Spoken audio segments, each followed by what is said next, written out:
오늘 우리에게 주시는 하나님의 말씀은 누가복음 10장 25절에서 42절까지 말씀입니다. 어떤 율법 교사가 일어나 예수를 시험하여 이르되 선생님, 내가 무엇을 하여야 영생을 얻으리이까? 예수께서 이르시되 율법에 무엇이라 기록되어 있으며 내가 어떻게 읽느냐? 대답하여 이르되 내 마음을 다하며 목숨을 다하며 힘을 다하며 뜻을 다하여 주 너의 하나님을 사랑하고 또한 내 이웃을 내 자신같이 사랑하라 하였나이다. 예수께서 이르시되 내 대답이 옳도다. 이를 행하라. 그러면 살리라 하시니 그 사람이 자기를 옳게 보이려고 예수께 여짜오되 그러면 내 이웃이 누구니이까? 예수께서 대답하여 이르시되 어떤 사람이 예루살렘에서 여리고로 내려가다가 강도를 만나매 강도들이 그 옷을 벗기고 때려 거의 죽은 것을 버리고 갔더라. 마침 한 제사장이 그 길로 내려가다가 그를 보고 피하여 지나가고 또 이와 같이 한 레위인도 그것에 이르러 그를 보고 피하여 지나가되 어떤 사마리아 사람은 여행하는 중 거기 이르러 그를 보고 불쌍히 여겨 가까이 가서 기름과 포도주를 그 상처에 붓고 싸매고 자기 짐승에 태워 주막으로 데리고 가서 돌보아 주니라.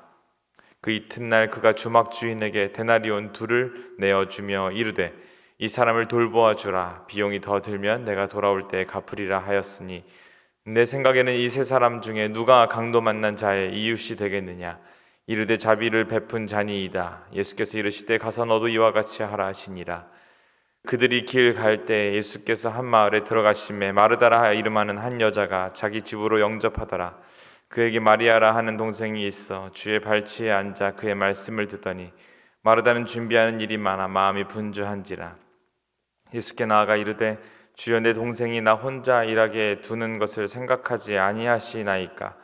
그를 명하사 나를 도와주라 하소서. 주께서 대답하여 이르시되 마르다야 마르다야, 내가 많은 일로 염려하고 근심하나 몇 가지만 하든지 혹은 한 가지만이라도 족하니라. 마리아는 이 좋은 편을 택하였으니 빼앗기지 아니하리라 하시니라.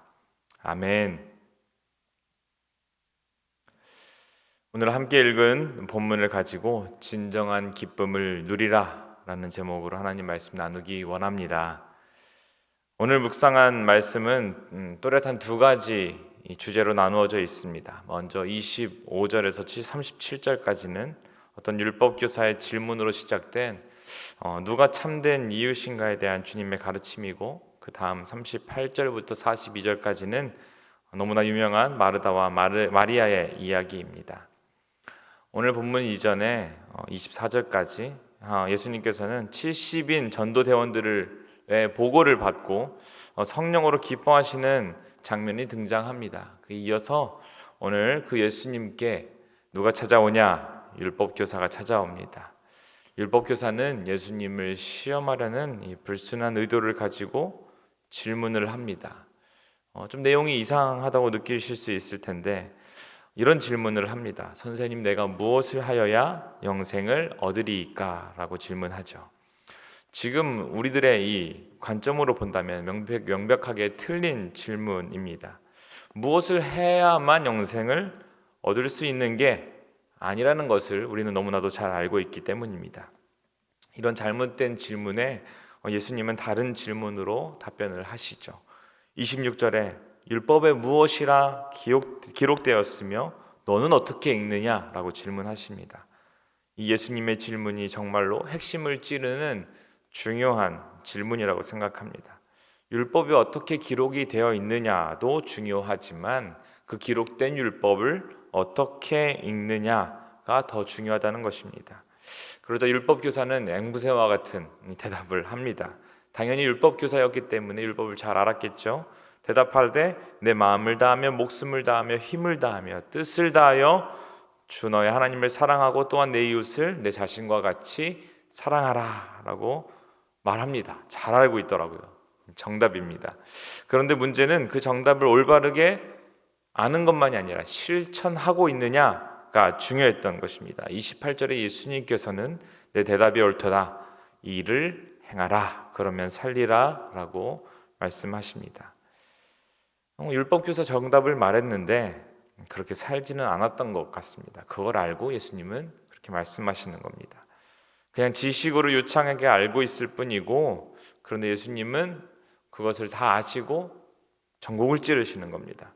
그런데 율법교사는 여기서 포기하지 않고 재차 질문을 합니다. 예수님, 선생이시여, 그러면 내 이웃이 누구입니까? 라고 묻습니다. 이런 질문은 율법교사가 그의 선행을 과시하기 위한 의도에서 했던 질문입니다. 이런 율법교사를 위해 주어진 비유가 바로 예수님이 말씀하시는 이 선한 사마리아 사람의 비유입니다. 강도 만난 사람을 두고 제사장, 레위인, 그리고 사마리아 사람이 차례로 지나가게 됩니다. 잘 아시죠? 그런데 다른 사람들보다 어려움을 당한 동족을 돌보는 일에 더욱 열심히여야 할 이 제사장과 레위인은 오히려 그 강도 만난 사람을 지나치고 당시 유대인들에게 참 수모를 당하고 멸시를 당했던 그 대상이었던 사마리아인은 그 강도를 보고 지나치지 않았습니다. 기름과 포도주를 발라주면서 치료하고 자신의 시간을 들여서 그리고 물질을 들여서 그를 잘 돌보아 줍니다. 이러한 비유를 말씀하신 후 예수님은 재차 율법교사에게 말씀하십니다. 너는 누가 강도 만난 자의 이웃이라고 생각하느냐? 누가 강도 만난 자의 이웃이 되겠느냐라고 물어보십니다. 이 질문은 율법교사가 이전에 했던 예수께 했던 누가 나의 이웃입니까? 라는 질문과 참 비슷하지만 굉장히 차이가 있습니다. 율법교사는 이웃의 범위를 한정시키면서 자신은 이웃사랑의 이 계명을 잘 실천했음을 증명하려고 하는 의도가 있었다면 예수님께서는 그들이 정한 이웃의 범위가 잘못되었다라고 말씀하십니다. 사실 유대인들은 이웃 사랑의 한계를 명확하게 규정했습니다. 그들의 이웃은 유대인들을 의미했습니다. 이방인이 이웃이 될 수 없었습니다. 특히 사마리아 사람들은 불의한 사람들로 간주했기 때문에 거들떠보지도 않았던 것이죠. 그러니까 예수님께서는 이웃이란 사람이 규정하고 한정할 수 있는 대상이 아니다 라고 말씀하시는 겁니다. 누가 나의 이웃이냐를 묻기 전에 자신이 다른 사람의 참 이웃이 되어 사랑과 자비를 베풀고 살아야 한다는 것을 이 율법교사에게 말씀하고 계시는 것입니다. 그러면서 주님 말씀하십니다. 가서 너도 이와 같이 하라 라고 말이죠. 이 말씀은 지금까지 그렇게 살지 않았다는 의미입니다.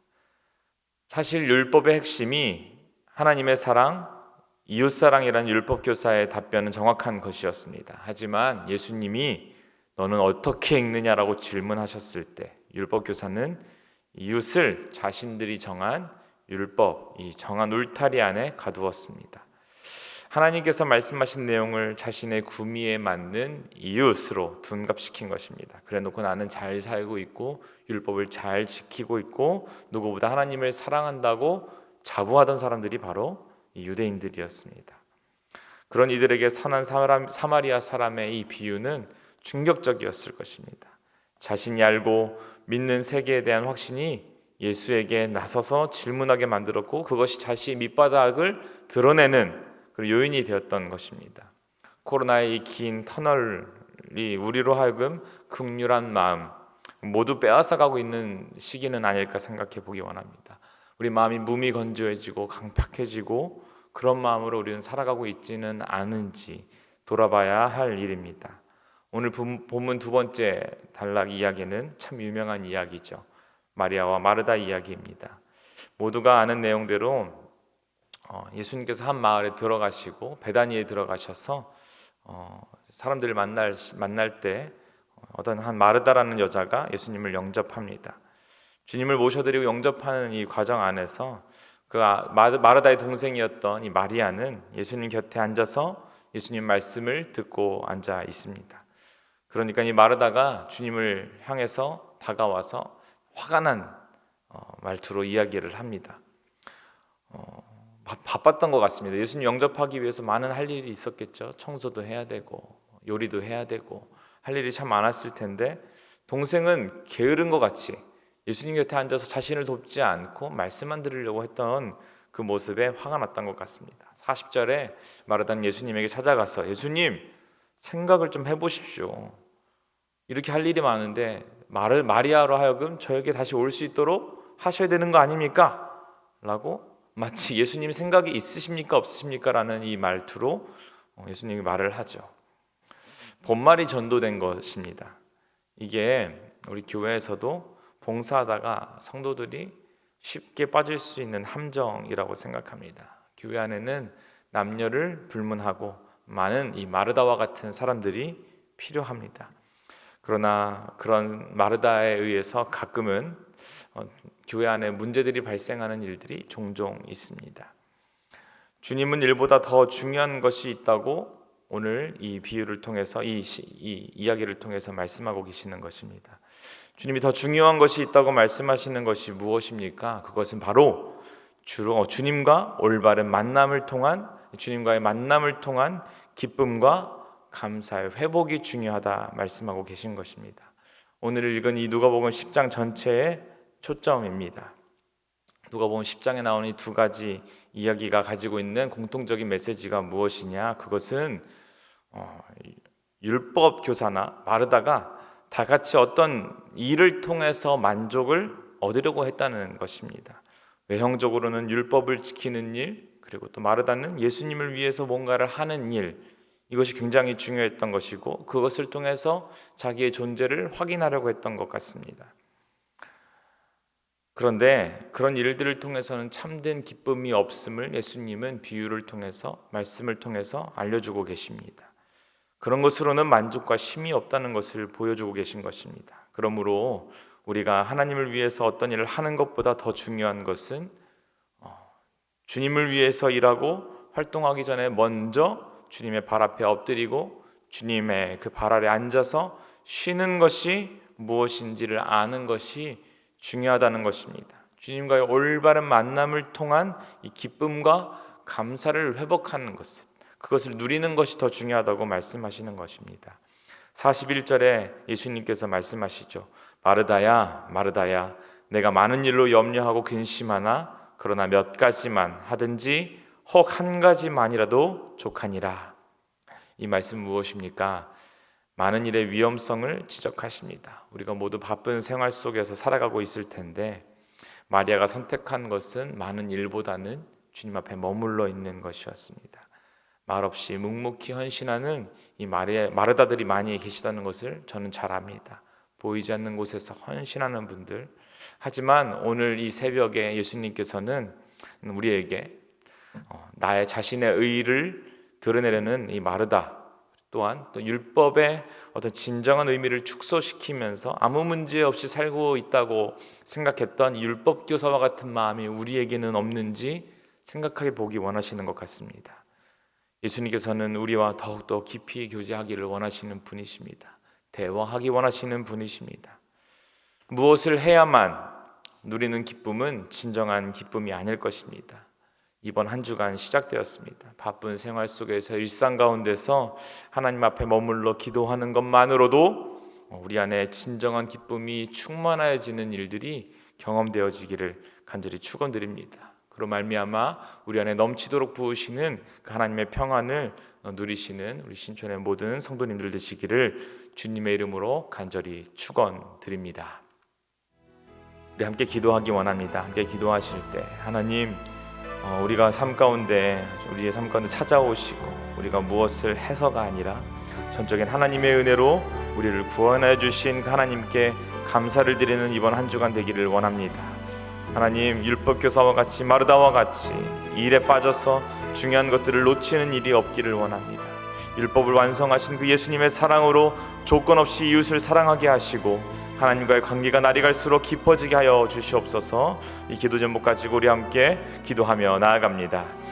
사랑과 은혜가 풍성하신 하나님 아버지, 주님의 사랑과 은혜에 감사를 드리고 무엇보다 우리가 무엇을 해서가 아니라 우리 삶 가운데 전적으로 찾아오셔서 우리를 부르시고 우리 자녀 삼으시며 구원의 은혜를 부어주신 그 하나님의 은혜로 말미암아 찬양과 감사와 영광을 올려드립니다. 아버지 하나님, 바쁜 일상 가운데서 오늘 말씀에 등장했던 율법교사와 같이, 또한 우리 마르다와 같이 무엇을 함으로써 자신의 정체성을 확인하고 자신의 기쁨을 기쁨을 얻으려고 했던 어리석은 일들이 우리 삶 가운데 일어나지 않기를 원합니다.